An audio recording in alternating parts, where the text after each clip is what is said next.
Growth oriented असणार.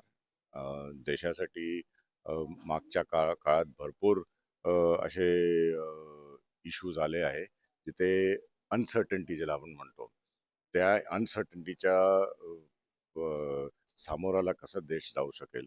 एक तर आपण टॅरिफ्स बघतोय, चे टॅरिफ्स वाढले आहेत, तर त्याच्यासाठी आपलं बजेट कसं बॅलन्स करता येईल त्या हिशोबाने बजेट होणार. पण मोर इम्पॉर्टंट हा बजेट जो आहे देशासाठी असणार आहे. भलेही आपल्या बाहेर काही होत असेल तर देशाला काय महत्वाचं आहे त्या हिशोबाने असेल. ग्रोथ तर डेफिनेटली असणार.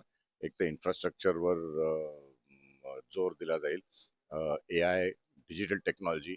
मला वाटतं यावेळी डिफेन्सवर पण बराच लक्ष दिलं जाईल आणि डिफेन्सवर पण बजेट ओव्हरले वाढेल या बजेटमध्ये.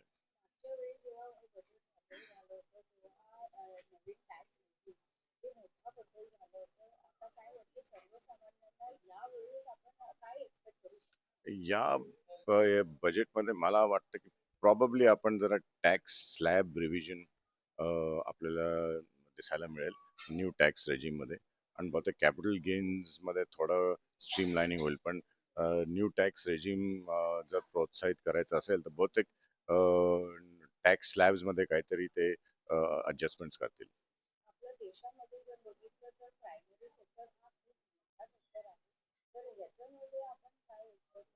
प्रायमरी सेक्टरमध्ये मी म्हणतो की टेक्नॉलॉजी हा एकमेव एक सोल्युशन आहे की नुसतंच सबसिडीज किंवा टॅक्स ब्रेक्स देऊन काही उपयोगाचं नाही.